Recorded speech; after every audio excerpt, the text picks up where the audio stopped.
Between the time of when Game Over Greggy became Kinda Funny podcast and the days of good DC movies, there came a YouTuber destined to wear the crown of nerdiness upon a troubled brow. His name was TheSalawag, and I, his chronicler, am here to tell his story from the adjacent dimension. Dun na na na na na dun na dun na na na na na na na dun dun dun dun na na dun dun na na na dun na na na na na na na na bana da da da da. The Salawag has come to ruin your YouTube experience.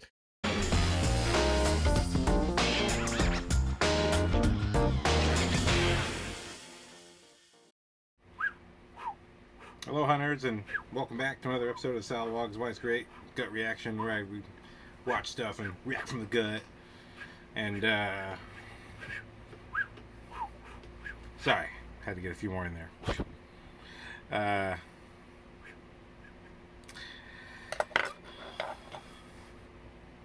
I saw Conan the Barbarian again after many, many years. What a fantastic movie. And if you're wondering, I'm not shirtless because I'm hot. I'm shirtless because it's hot. If you happen to think I'm attractive, thank you. So I really had a great time watching Conan the Barbarian.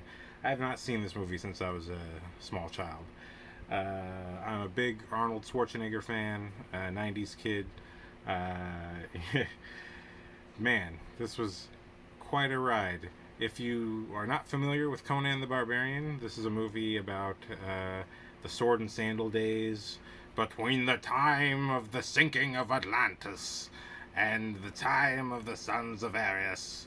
I don't know when that is, but it's somewhere in the dark ages of unrecorded history of the period between man having no society and having society. In that unknown time period, undocumented time period. And in those ages was the age of Conan the Barbarian. He is a young boy who watches his village get slaughtered by this invading army. And he's taken off and made as a slave who pushes a big wheel. And he pushes a wheel for like 30 years until he until he's the last survivor of that wheel. And then he's pulled off to become a gladiator. And as a gladiator, you watch him duke it out with other guys, and his first person he fights is this dude with these razor sharp teeth, and he's biting at him, and you're watching Arnold get bit like by a rabid person, and there's blood everywhere. Like, whoa, this is nuts. Okay, cool. And you watch him survive his first battle, and then all of a sudden you watch him win battle after battle. And he's being trained to be this great warrior, and then at some point he escapes, and with all this training that he's had as a gladiator, he's being built up to be something quite powerful for this empire. But at a certain point he escapes and returns for revenge against Thulsa the king who led the army that slaughtered his people. And it's a really epic sword and sandal movie. Man, Darth Vader, James Earl Jones, plays Thulsa Doom. What a great name. And he is really epic as this strange, blue-eyed, long, straight-haired, anime-looking dude. I definitely feel like anime, especially like Berserk, take huge influence from Conan. Because Thulsa Doom has this strange quality of being like every race, but also being kind of every sexuality, and kind of there's something about Thulsa Doom that's otherworldly, beyond feeling like he's everything at the same time. There's something truly otherworldly about the way this character looks at people and interacts with people, and is able to entrance them with a single look. a single gentle look.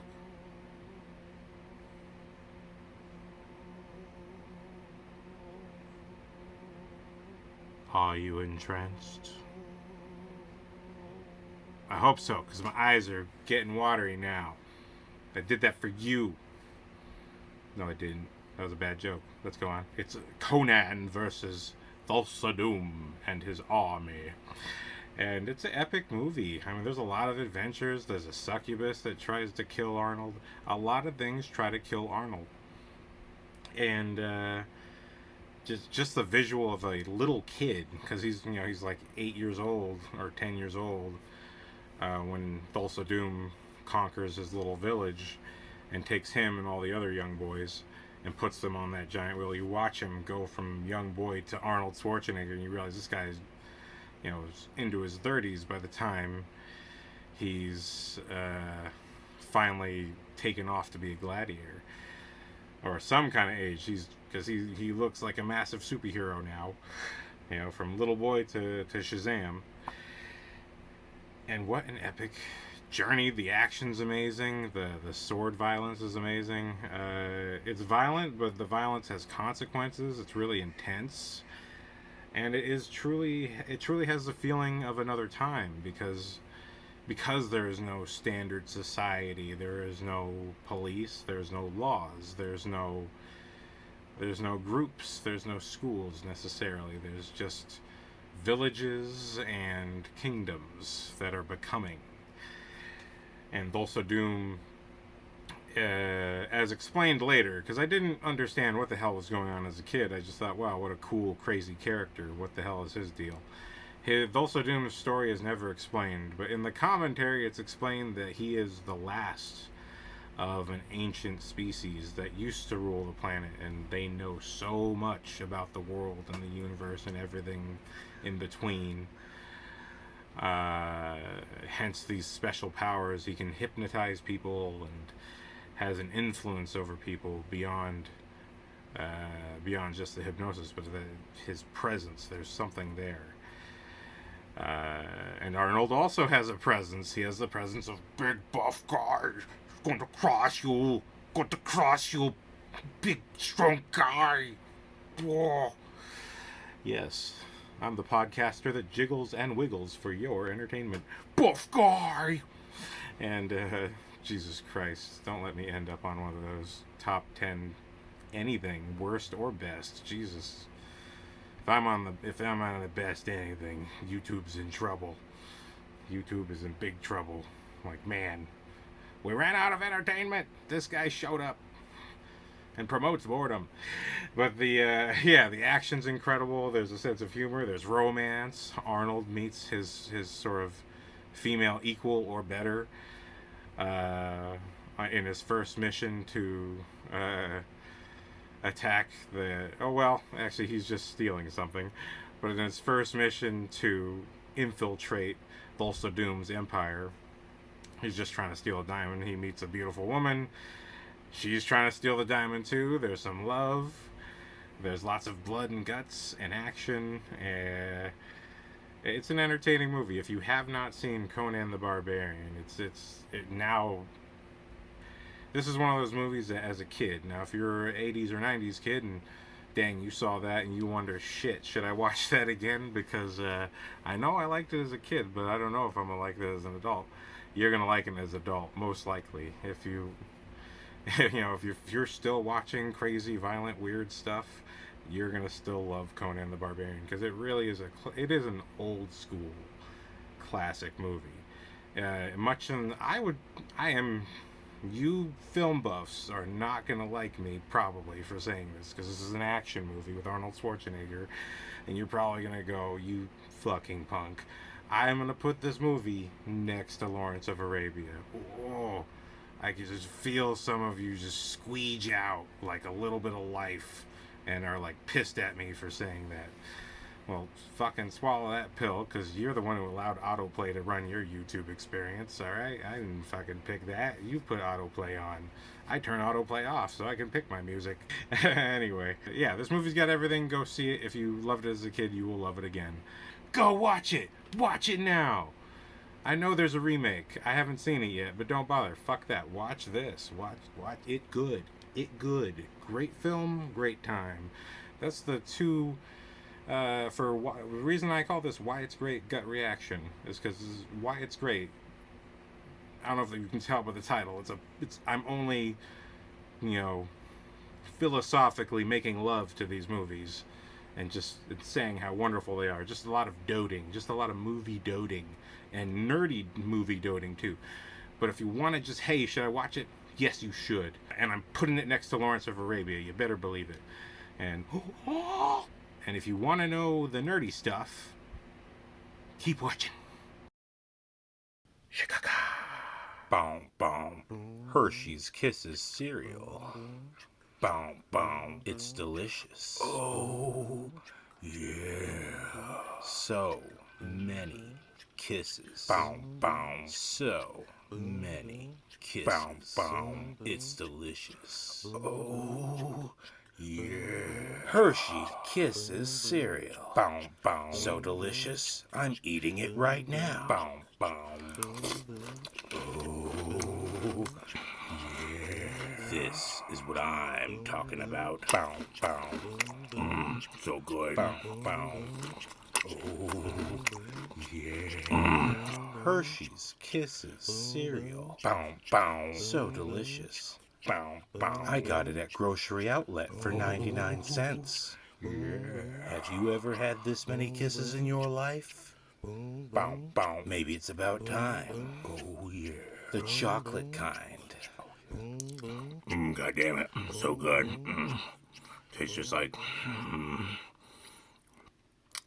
Cocoa Puffs. Boom, boom. Shikaka.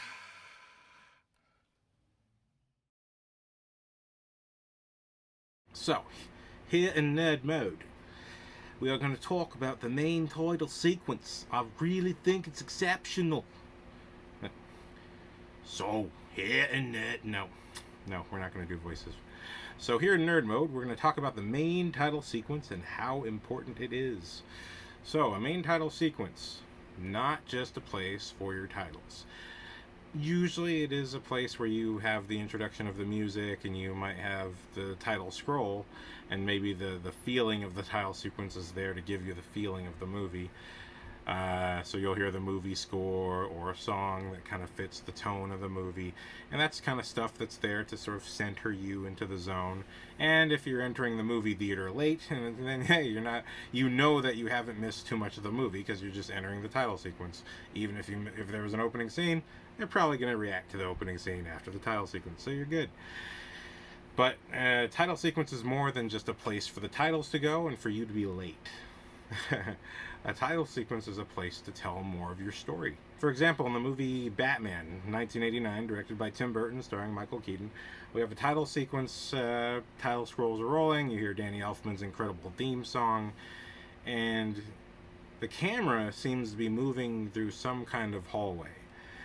And it's very dark, and it seems to be like a cave, but at the same time it also feels kind of industrial, it feels made. But it's dark and it's scary and it's uncomfortable. And finally, when the camera finally pulls out, you see that you've been moving through the bat symbol from the inside. And in this way, the bat symbol is treated like a labyrinth. And according to Guillermo del Toro, as I remember hearing on one of his commentaries for one of his movies, a maze is a place for you to escape, but a labyrinth is a place for you to find yourself. So when Tim Burton uses that labyrinth theme for his title intro of Batman, what he's telling you is that this movie may be unclear with what it's about at first, but the truth is we are digging through to find out who Batman is and what his deal is. And in fact, when the movie starts, nobody knows what the deal is Batman. You hear about Batman before you see him.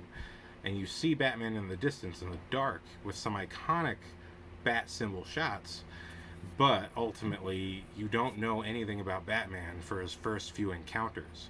You see Bruce Wayne. There is no established connection between the two, except for you as an audience member knowing that that's the same person. So it's not really until Vicky Vale who has a nice date, a great date night with Bruce Wayne. When Bruce Wayne tries to dodge hanging out with her again, she stalks him. And after days of trying to find some information on who Bruce Wayne is, she stalks him and finds him visit this alleyway where he leaves some flowers. And it's not until much later in the movie that you actually learn that that's the same alleyway where his parents were murdered. So he has this tradition, and he has this hidden part of himself that the world does not know about. And that is what the labyrinth represents. So that right there is the importance of the title sequence, that what is happening on screen is the metaphor and the simplistic symbol representing what the whole movie's about and what the whole movie's going to do. Now, to consider that both Batman and Conan the Barbarian are action movies, action adventure movies, there's a connection there. And actually, I would really equate Conan the Barbarian with being somewhere between Lawrence of Arabia and Batman Returns when you think about the high drama and the intense religious connotations of a lot of the scenes that happen in these movies. Now, Hellboy, Guillermo del Toro, bringing him up again, Hellboy, that movie also starts off with the camera moving through a labyrinth. It's a little more rocky, it's a little more edgy, it's a little more cool, but essentially the same thing is happening where the camera's moving through a labyrinth. But Guillermo del Toro also uses what Sam Raimi did in the Spider-Man sequels. He uses media, mixed media, showing the history of Hellboy's reveal and mystery in the world, that he's this questioned thing. So the title sequence combines both the metaphorical usage of the labyrinth with sort of expositional graphics and media, just to sort of get you up to speed with where we're going to start the movie. So the title sequence is hugely important. And with those things being said, we're going to talk about Conan's main title sequence. So we get this incredible narration from Mako, followed by the music from Basil Palladores, who was also the composer of RoboCop and Starship Troopers. He's worked on quite a few awesome movies, but those are two favorites of mine. And I'll also be getting to those on both Gut Reaction and Why It's Great. But we hear the music at the same time as molten metal fills a mold for a sword. And throughout this whole title sequence, we see the forging of a sword in the old school way, the way that's still used to this day, of molding and melting and all that stuff. I don't know. I'm sorry, I'm not that kind of nerd. I'm a film nerd. But yeah, so you're seeing the forging of a sword, and you're seeing Conan's father do it, and you're watching Conan and his mother watch him forge the sword. And it's a really cool sequence because you're watching something that you may not know how this happens, how swords are made. So on an almost educational level, you're watching how a sword gets made. And the cinematography is fantastic. Duke Callahan, who worked on a lot of television, as well as Magnum PI and Miami Vice, worked on that for a few years. I haven't watched any of that stuff. I just did a quick IMDb, okay, bro?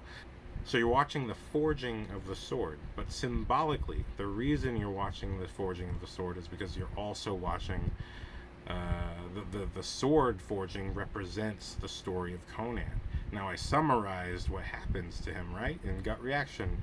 If you still haven't watched the movie, and you're just watching me yap, if you remember the Gut Reaction, I described that, his village is murdered, and his parents are murdered right in front of him, and he becomes a slave pushing a big ass wheel. So all of Conan's experiences of pushing the wheel and becoming a gladiator and even escaping and trying to fight back, and the consequences that happen to them because of that, all of these things happen in this movie as part of the story. But every single thing that hurts Conan, again, in his first battle, he's getting bit up by a razor sharp tooth dude. When he first escapes, he he meets a beautiful woman who says, "Would you like to get warm by my fire?" And he instinctually goes for a sword, like, I think this woman wants to hurt me.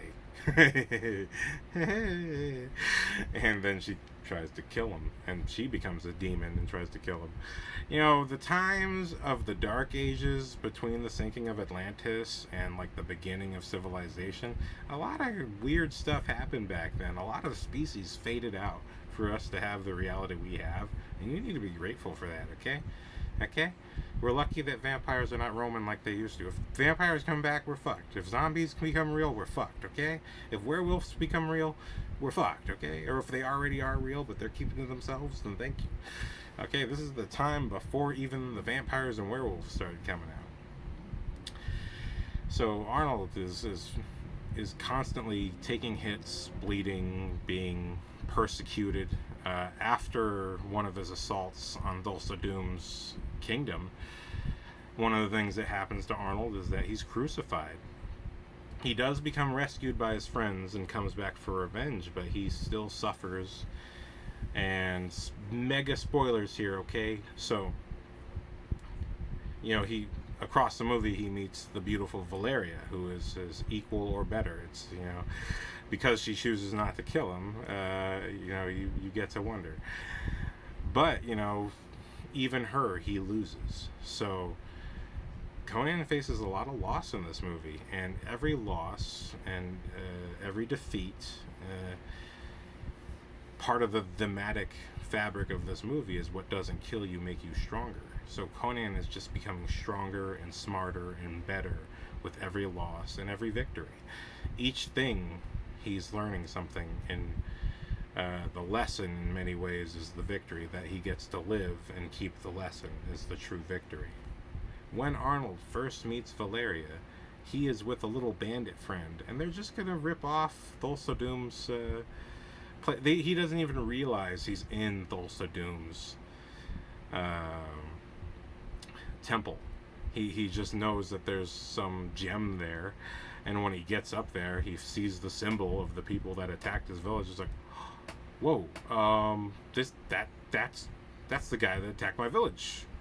Oh, I'm taking this stone now. This is my stone. You know what I mean? He totally has that reaction, but it's not spoken verbally. I mean, well, he does say that's the symbol, but he didn't know he was going there in the first place. So, you know, as if fate itself was drawing him there, or really he's just in the area where that guy conquered, because he conquered the entire region, so of course he was going to find his temple.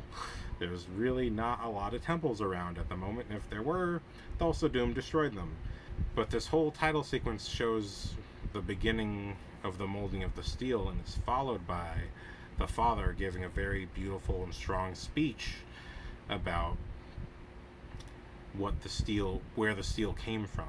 And he says that the gods of the sky held the secrets of steel, but giants who lived in the earth stole the secrets, and there was a great battle and a great war, and the gods killed the giants and shoved them back into the earth, but in their rage left the steel behind, and it was just man who found it, not gods, not superior beings, just man. And this whole story is it's about epicness, but it's also about sort of littleness. It's about the humility of what man truly is, the humility of the mortal man.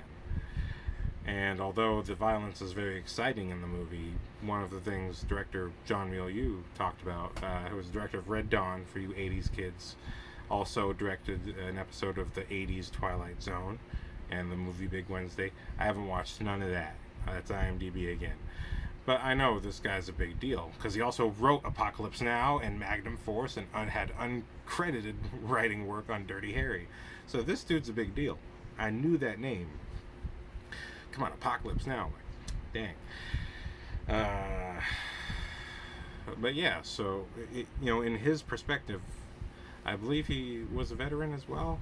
I did not do my full research, but he certainly had a respect for the military, and he had as they say in the interviews, he had a military-like approach to making the movie, where he always had a plan, a strategy, and even going down to the fights, everything was about the strategy that was used.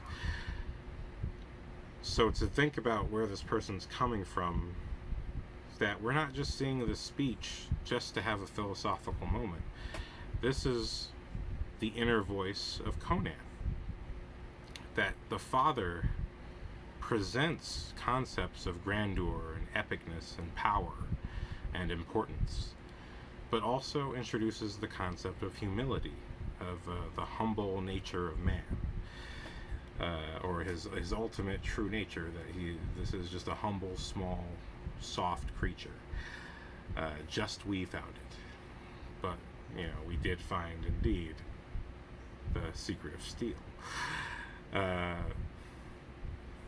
So, like the sword, we watch Conan be made throughout this movie.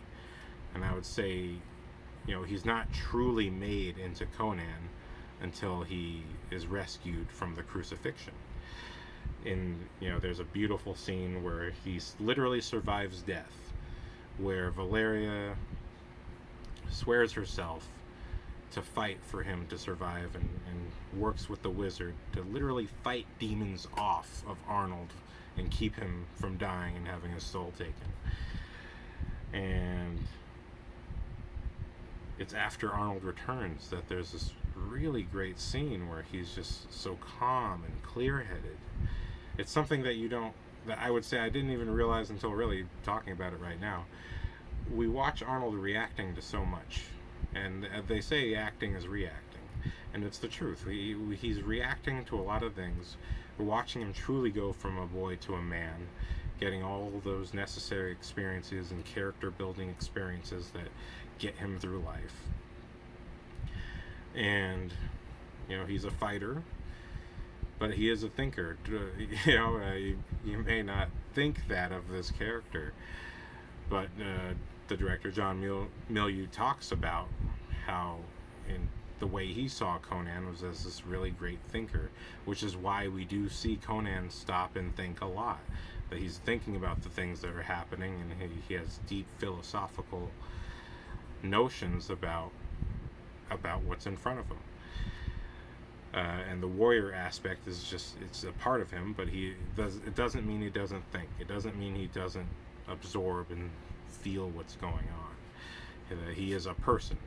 Again, as the director said, the forming of the sword is the forming of a person. We go through all these challenging experiences, and the only way to better ourselves is to learn from the lesson, to learn from the obstacle. So, right there, not only are we seeing the building of the sword, but we're seeing the philosophy behind the sword itself, and the history, and the not just the grandeur, but how to think about the sword, and how to think about why and when it should be used. Because when we see Conan's father use it, it's only to defend the family, to defend the son, and to defend the town. But the way the enemy uses it is to attack other people and to conquer. And so that right there is a philosophical concept about the usage of violence and how violence has all these consequences. This movie is a true R-rated movie. It's a bloody movie. Thulsa Doom takes the sword that Conan's father made. He takes that sword and beheads his mother with it, and gives it as a gift to one of his main guards. He has two main guards. The guy to his right gets it. And that sword is the one used against Conan after he survives the Tree of Woe, where he is crucified and comes back to life. That same guard comes back to get him in the penultimate battle, and attacks him with that sword. But Conan has picked up another sword. He has picked up, again, it's not stated in the movie, but there is, thanks to the commentary, I actually know what's going on. Conan, when he first escapes after becoming the best gladiator and being taught all the different fighting styles and taught the ways of war. When he comes back, when he first escapes, he falls down into a hole, a rocky hole, and he stumbles into the sort of crypt of a long dead king. He is nothing but a skeleton and the rusty, crusted armor that king wore. And he finds a sword, and it's a huge-ass sword. It's much bigger than the one his father made. It's the iconic sword that we know. And this sword, according to the director on the commentary, is the sword of the last king of Atlantis. And so he's holding Atlantean steel. And so in this final battle against this guy who has his father's sword, he cuts his own father's sword in half and kills the guy. But he then takes that sword with him when he goes to Thulsa Doom's temple again, and it's his broken father's sword that he uses to finally kill and behead Thulsa Doom. And so there's a whole story here. That sword is Conan, right? So the journey of the sword, this lost, enslaved warrior, comes full circle. It goes back to the hand it was always meant to go in. The father made it for himself that he would give to his son when it was his time. And so the sword returns to the son. There's lots of little images and beautiful things, like when Conan's mother is beheaded. That's the first time you see Thulsa Doom's trance, where he entrances her. She picks up the sword. She clearly has a stance that shows that she knows how to fight. And she probably would kill Thulsa Doom, if not for the trance. And beautiful shot. You know, this is the anime inspiration shot. Berserk is, I swear to God, ripping off of Thulsa Doom's like semi-sensual, heavily pitiful, so much going on look that you're kind of, as a viewer, entranced yourself. And it's the only shot in the scene that's head on with Thulsa Doom looking straight into the camera, communicating to you a greater level of what's going on because of that angle change and the close-up of the face. That right there that's the whole deal. That trick is what he uses to survive. And in fact, even his guards are kind of mesmerized and still. And what you'll get later is that his whole kingdom seems to be people who are kind of entranced by him. It is described as a cult by the director, that this is a cult. It's a kingdom of a cult, much like Heaven's Gate and all that stuff. And this cult has these haunting secrets. And it's like this twisted person who is from an ancient culture that cares not for this new, soft, humble species. Beheads Conan's mother. And you see this sad shot. It's a two-shot, but you're framed just for the son. And so you see the son holding his mother's hand, and you see, you know, the sort of chest area, and not the whole chest of the mother, that she's standing, you know, she's taller than him, he's a little kid. And you don't see a cutaway of the head flying anywhere. In this shot of little boy holding his mother's hand, you just see a head of hair fall. And in slow motion, the body just falls to the side. And you see Conan look at his hand. And framed, the framing, very important, and framed within his hand is the sword as held by Thulsa Doom. And as the mother's body falls away, so does the sword pull away from Conan's hand. Even though it's in the background, it is framed in Conan's hand. And he lifts up the sword, and Thulsa Doom examines the sword. And there's a bit of admiration for it. And this is truly what he is here for. He will explain later that at this time in his life, because, Conan ages like 25 to 30 years, at this time in his life, he was obsessed with the power of steel, and the secret of steel. And so that is what he was there for. Everything has a complete circle here, where what Conan was taught, just in the humility of the father, was what this emperor craved. This cult emperor craved that knowledge, but he craved it in this sort of darker religious awe than that of the father, who had a different, humbler view of the same thing. But again, Thulsa Doom is a character, the last of a different species, a dying species, who knows so much more than us, who probably knows truly how powerful and magical the gift of steel is. In the speech the father gives, he's the one of the last things he says is, you cannot trust gods, you cannot trust other men, you cannot trust beasts, but steel you can trust.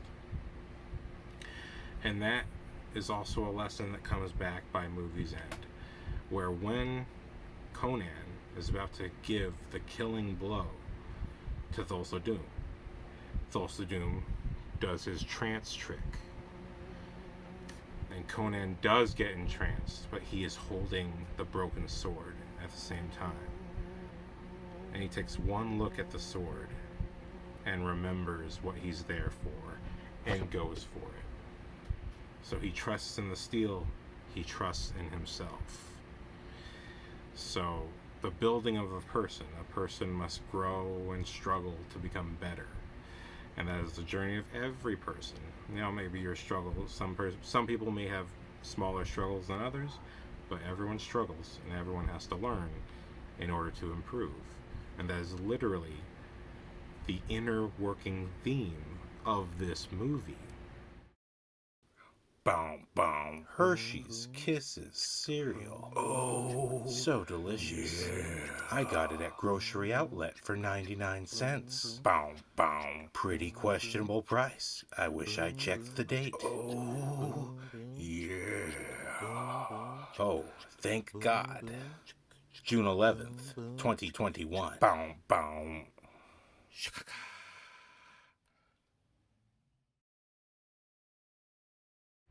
What is a story? Now, people often confuse a plot with a storyline, and a lot of reviewers will interchange these things. But if you watch a filmmaker's interview, a filmmaker will never interchange those two things. A true filmmaker knows the difference. It's the same concept as a screenwriting concept, the concept of a character having an external goal and an internal goal. A true writer should do things in such a way where all that stuff I described about what the purpose is of the sword and how it represents Arnold, all of that is what's called the internal goal, or the internal aspect of your character. All the inner workings. The goal to get revenge, the external goal, that serves to help the character have closure or grow, or is a part of that character's growth. That it was this character's destiny to take down this corrupted, twisted last of a dying species. That to those who felt they had become gods and nothing truly mattered to them, a warrior was sent to humble them again, and the last humbling of the dying species. The perspective of life is a perspective experienced in Conan, that he is a person going through life, growing, gaining friends, gaining love. What's beautiful about the music is what's beautiful about the movie itself. The music by Basil Palmadaris? I am so sorry, Basil. Basil, please forgive me. I'm just a I'm just a moron. I'm so sorry, Basil. Um, seriously, because you are a fantastic composer. The music, when you listen to it, has the quality of heavy drama and high adventure. And in interviews, I think it was really great how in interviews James Earl Jones sort of up front says, I was hired as Darth Vader again." The thing is, when you get these evil characters, you can go one of two ways. You can get a guy who plays an evil guy, or you can get someone like me who's a bear. And I sort of have, I forget what he says, but there's a different quality to him that makes the villain more absorbing and interesting. The fact that he's the bad guy beheading people everywhere, but he has this calm and warm and encompassing quality, those contrasting elements make a very interesting character that even Darth Vader himself was conflicted, and always had been. He was a great hero who became a villain, and he had to be brought back to the side of good. In this case, the bad guy ain't coming back to the side of good. That element is the pure good versus evil that most people would probably identify. But the deeper aspects of this movie have nothing to do with pure good or evil. That Conan himself killed a lot of people who were probably also slaves, so that's complicated. And he enjoys violence, as the director said. He enjoys action. He loves kicking ass. But he still is the thinker. He still has his own way of seeing the world. Even if it's unspoken, it's there. And Batman as well. A lot of people complain about Batman not being the center of his own movie. But, going back to what Tim Burton thought, Tim Burton saw Batman as, if this guy truly is so crazy that he goes out in the middle of the night and dresses up as a bat, he dresses up as a bat because he himself is not an imposing figure. And he needs to have an extra essence to truly shake people up and get them to go the way he wants things to go. But also that he would be so private and that he really wouldn't talk about himself. That if he was truly traumatized to such a degree, he would not be going around giving speeches about what he does. And truth be told, a lot of people are like that. People have truly been through trauma. I mean, everyone's different, but, in that essence, if something broke him to such a degree, he would truly be cracked down the middle. Hence why there's so many lines of, "Are you Bruce Wayne? Are you sure?" Yeah, I think so right now. But, his stories is so much unspoken. You just kind of get the feeling of it. You are shown Batman through the eyes of Vicky Vale, who comes to this town and hears about this legend and wants to get a photo and wants to know more, and finds out there's quite a sad, tragic story there. In fact, Vicky Vale even says at one point, once she learns that he's spoiler, once she learns that he's Batman, says to him, "Are we going to try to love each other, or what?" And Bruce Wayne's like, "I'd like that, but the Joker's out there right now, and I have to work, and I have to go to work." And that's his whole perspective. Like, he would like to have a normal life. He would like to be that sort of person. But he is forever changed into this person. That this is who he will be for the rest of his life. And that unspoken story lives in Conan as well. Although Conan does get a little more dialogue than Batman, I might say. But he doesn't have a "let's get nuts" scene, does he? Let's get nuts. But he does have a dramatic speech where or not really a speech, but he does have a dramatic paragraph where he says, "You killed my parents, you killed my people." He does a good job in this movie. I think overall, considering this is still pretty early in Arnold's acting career, he does a solid job. The fact that what works is that he is the character. And that when you see in the interviews, he talks about getting hurt a lot and all that stuff, but he just says it's just a challenge, it's fun. I'm challenging myself and I'm having a good time and I'm learning every day, and You know, it's there's right there is a humble attitude of just going for it, and that in there is what Conan is. When you first see that little boy go up against the wheel of pain, where all the boys from his village must push this wheel until they can't push it anymore. You literally watch Conan be the last one standing. Although technically you don't see them die, so I always kind of wasn't sure. Still now I watch it, I'm like, I'm not sure that they're dead. I don't know if they just got, bought off to be gladiators for someone else, and he was just the last one. I don't know. But apparently originally they were going to include in the montage skeletons hanging on to the shackles, because all these boys are literally shackled to the giant wheel of pain. But when you see him as a boy first get shackled, and the boy that shackles him also whips the giant tree trunk that this kid is supposed to push, and Conan just pushes. He doesn't argue. He doesn't fight back. He just pushes. He just does. He does what it takes to survive. And he does it every single time. And he does what it takes to save his friends if he can. There's some honor to this character. There's some integrity to this character that's shown only in little shades across the movie. Even when he's doing something that's morally gray or morally reprehensible, there is a shade of him thinking about what he's doing. There's a shade of consciousness to everything.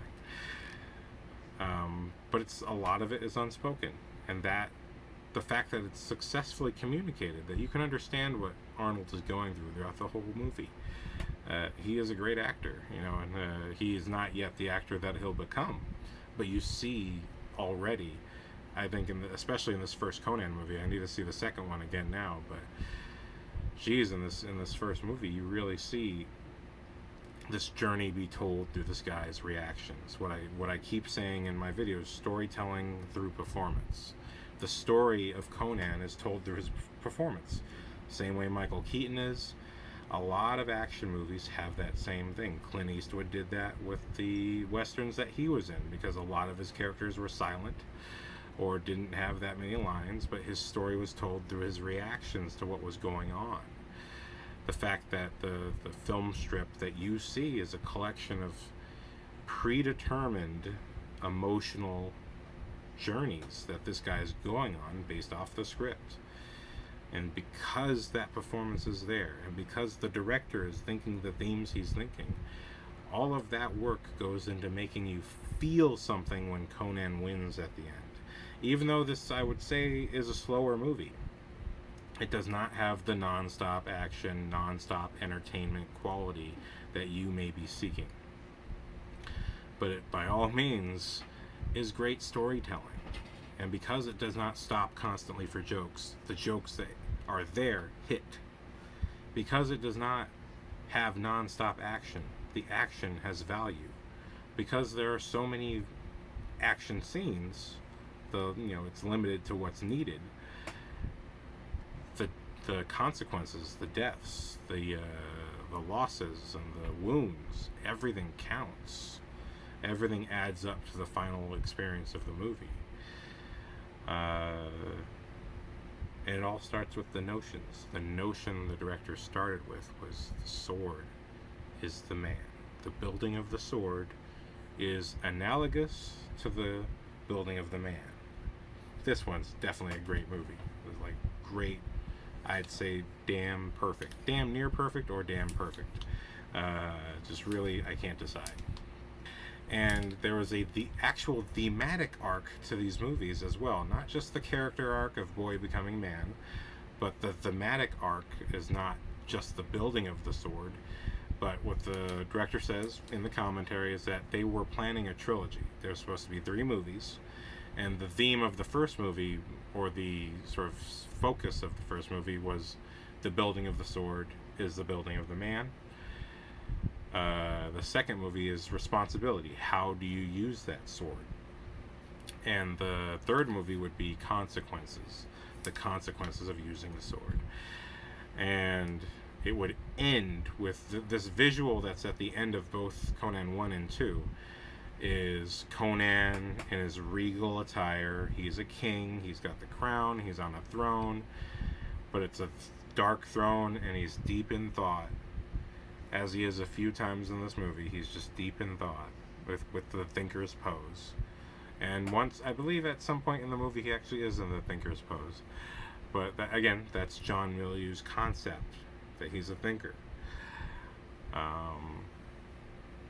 Even in the narration says he wins his kingdom by his own hand, and the crown is set upon his troubled brow.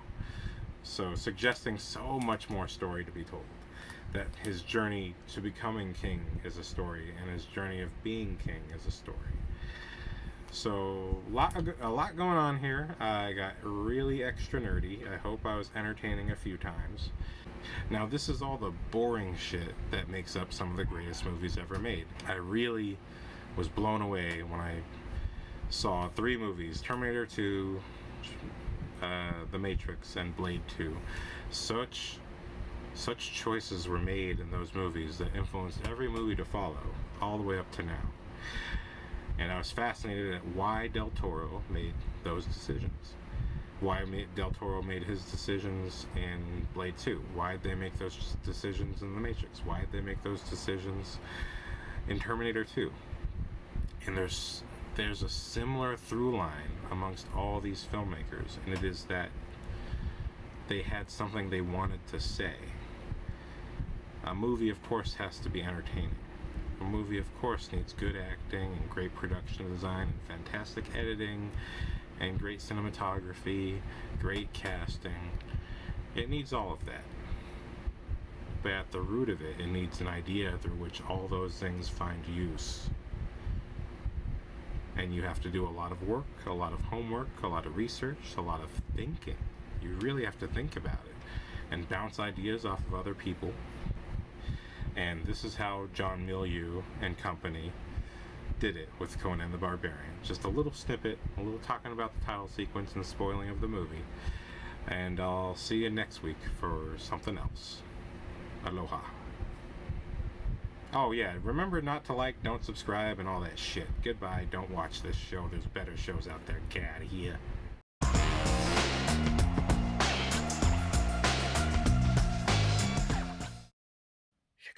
Hershey's Kisses cereal. It won't make you feel sexy, but it'll make you want to feel sexy.